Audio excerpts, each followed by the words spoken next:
علم سیکھنے کی حالت میں موت کا آ جانا۔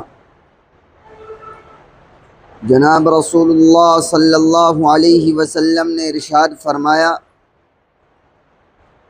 اسلام کو زندہ رکھنے کی غرض سے علم حاصل کرنے کے دوران جس کی موت ہو جائے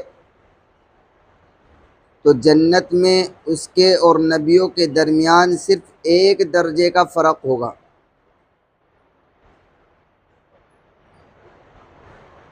مطلب اس حدیث کا یہ ہے کہ جب آدمی اللہ اور اس کے رسول کی بات کو پہنچانے کی غرض سے کہ میں قرآن کا پیغام اور جناب رسول اللہ صلی اللہ علیہ وسلم کی احادیث شریفہ کا پیغام اللہ کے بندوں تک پہنچاؤں گا اور صحیح معنی میں پہنچاؤں گا بغیر کسی رد و بدل کے، اس نیت سے اگر کوئی علم دین سیکھ رہا ہے، اب اس کی موت ہو گئی تو گویا کہ وہ اس راستے پر چل پڑا تھا اپنی زندگی کے اندر جس راستے پر چل کر آدمی دین کا عالم بنتا ہے۔ تو یہ شریعت کا اصول ہے اور اللہ کا فیصلہ ہے کہ جو آدمی کسی چیز کے کرنے کا ارادہ کر لے لیکن اسے کرنے کا موقع نہ مل سکے، یعنی اس کی موت ہو جائے، تو پھر اللہ اسے ان لوگوں میں شمار کر دیتا ہے۔ تو جب یہ بندہ علم دین سیکھنے کی غرض سے راستے پر چل پڑا اور اس نے شروع کر دیا، چاہے وہ بن نہ سکا لیکن راستے پر تو چل پڑا، نیت بھی پختہ اور کام بھی شروع کر دیا، تو گویا کہ ابھی یہ اللہ کی نظر میں، اللہ کے رجسٹر میں یہ عالم لکھا گیا۔ اور بعض روایات سے پتہ لگتا ہے کہ عالم اور نبی کے درمیان میں اگر کوئی فرق ہے تو صرف وہ نبوت کا فرق ہے، لیکن عالم بھی ہم جیسا نہ ہو، عالم ہی ہو، ایسا نہ ہو جیسے ہماری عادت ہے زبان پر کچھ اور دل میں کچھ اور، خلوت میں کچھ اور جلوت میں کچھ اور، خلوت میں بیٹھے ہیں تو بے حیائی سے معمور زندگی ہے، اور لوگوں کے سامنے بیٹھے ہیں تو ہر وقت ہونٹ ہلنے جیسے وقت، ان سے بڑا وقت کا ولی ہے ہی کوئی نہیں، ایسی زندگی نہ ہو، بلکہ دل صاف ہو، نظریں صاف ہو،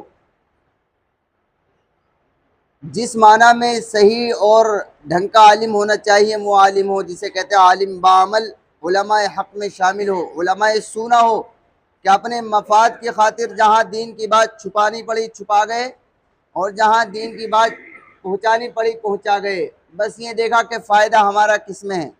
ایسا عالم نہیں ہونا چاہیے۔ اگر اس طرح کا عالم ہوگا تو پھر تو لٹ بجے گا قیامت میں ہم جیسوں پر۔ تو عالم ہی ہونا چاہیے۔ کیسا عالم ہو؟ اس پر ایک واقعہ سناتا ہوں۔ ہمارے یہاں مولویت میں ایک کتاب پڑھائی جاتی ہے، کافیہ نام کی، عربی کی کتاب ہے۔ اس کے جو مصنف ہیں ان کو علامہ ابن حاجب کہا جاتا ہے۔ تو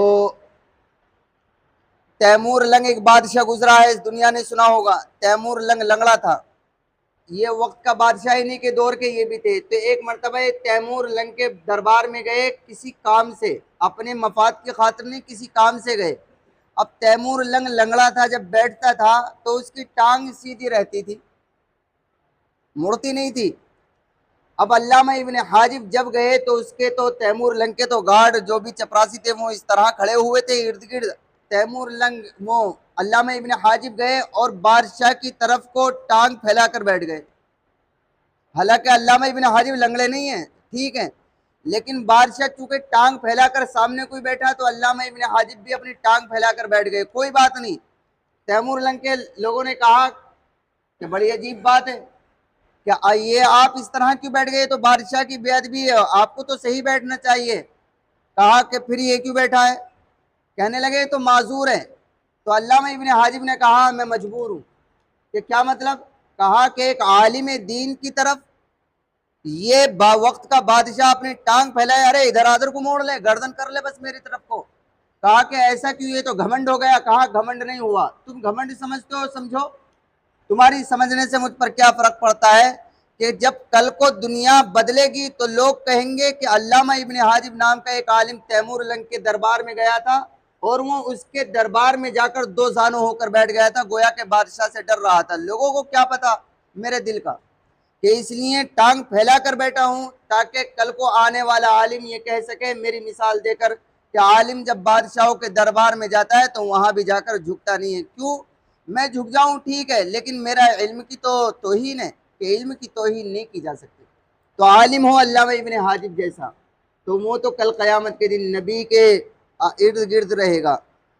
تو اس لیے ایک یہاں یہ بات بھی سمجھ لیں کہ علم دین سیکھنے کے لیے صرف یہی نہیں ہے کہ بہت لمبا سفر کرے.